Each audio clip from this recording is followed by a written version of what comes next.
Taxonomy and systematics is a fun exercise for a nerd like me, as it's like detective work, where one has to uncover evidence to support claims of relatedness between two groups of organisms. When studying phylogeny, two types of evidence are used: morphology, which is the form and function of organisms, and genetics.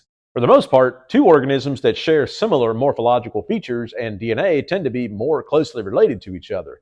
When features overlap due to both morphology and genetics, these lead to homologous structures.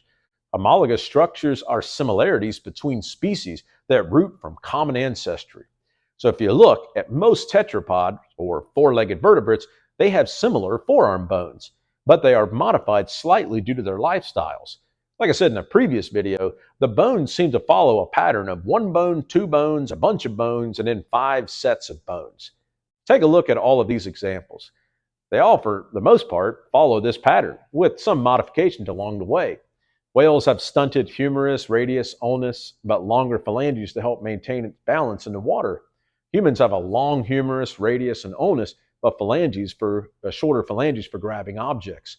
Horses have a really long humerus, radius, and ulnus, but also have a really long single phalange. Evolution leads to really bizarre patterns. It's entirely possible for distantly related species to look similar in appearance, such as whales and fish. They both have streamlined bodies, and they have fins. Yet the evolution of these body plans are due to environmental pressures of living in water. It just goes to show that having streamlined bodies is more advantageous than not having them. But fish evolved from early vertebrates, while whales evolved from land-dwelling, even-toed ungulates. The streamlined body plan and possessing fins is an example of an analogous structure, which are features that evolved due to environmental pressure and not ancestry. Another example is bird wing and an insect wing. Both function in flight, but they originate from different morphology. Bird wings derive from vertebrate forearm bones, while insect wings may have derived from either protrusions of the thoracic region or movable abdominal gill arches. More research is needed to determine the origin of that.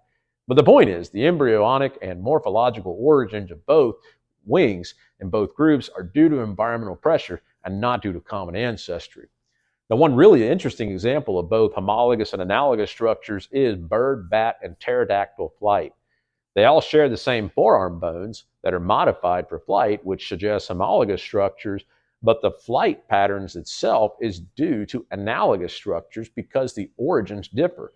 Bats are mammals, while birds and pterosaurs represent two distinctive groups of reptiles. You want to really flip out?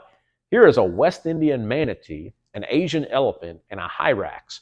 All three animals are blatantly different from each other, but they all are descendants of a common ancestor due to similarities in anatomical structures, which are really too technical to discuss here. However, thanks to advances in molecular systematics, we can compare and contrast the DNA sequences. It is important to use both morphological and molecular techniques to find relatedness between species. Scientists have been quite surprised how wrong they were about ancestry due to morphology alone. So it is not surprising that evolutionary relatedness needs constant review as more and more genomes are uncovered in organisms. Well, now that we know about homologous and analogous structures, how do you build a phylogenetic tree that demonstrates relatedness between groups? The construction of phylogenetic trees is called cladistics, which sorts organisms into clades, which are just groups of organisms that are more closely related to each other and the ancestry they descended from. If you were to take this generic phylogenetic tree of vertebrates, you can see that all organisms form a clade called vertebrata, or animals with backbones. You could zoom into a clade within vertebrates called amniota, which consists of vertebrates that produce amniotic eggs. Amniotic eggs contain an amnion layer, which prevents an egg from drying out on land. This becomes the amniotic sac in mammals.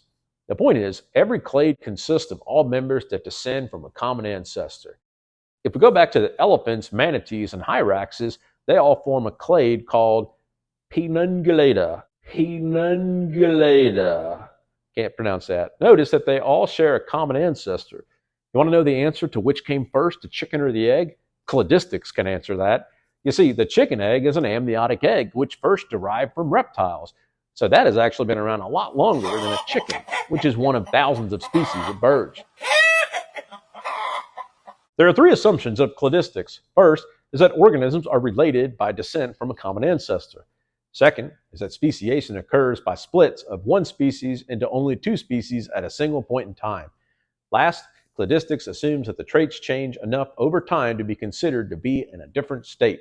In other words, organisms with a trait, such as amniotic eggs, appear later than organisms that did not have amniotic eggs.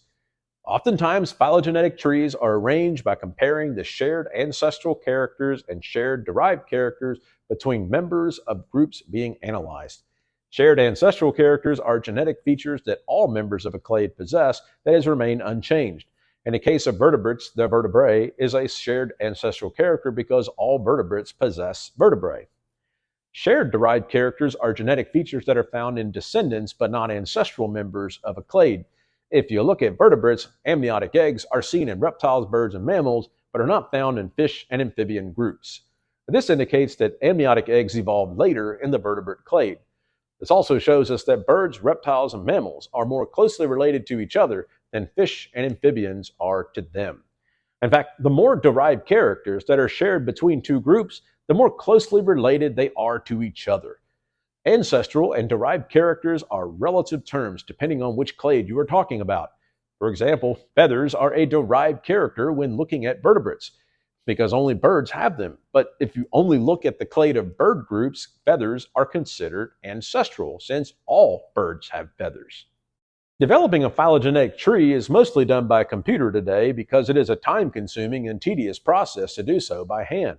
Generally, phylogenetic trees are constructed with the organisms having the least derived characters being represented at the bottom and the furthest left, and those with the most derived characters being placed at the top or the right of the tree.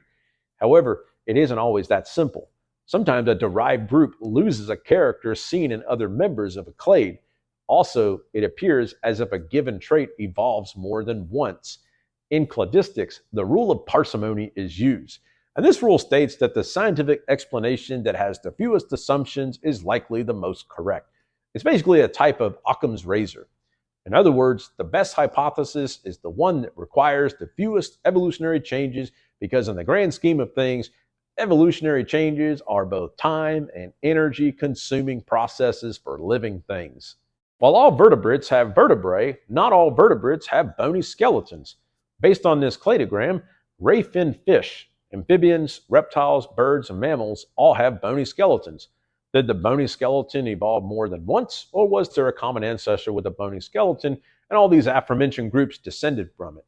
The rule of parsimony would suggest that the bony skeletons evolved once, and that ray-finned fishes, amphibians, reptiles, birds, and mammals all descended from that common ancestor.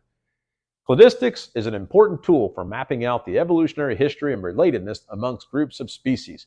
But this field is constantly evolving, especially as molecular techniques and other technologies become available.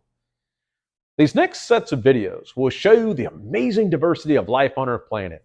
You will be introduced to the major groups of bacteria, archaea, and protists, fungi, plants, and animals. But up next, we will shrink down and learn about the first sets of life forms, the prokaryotes.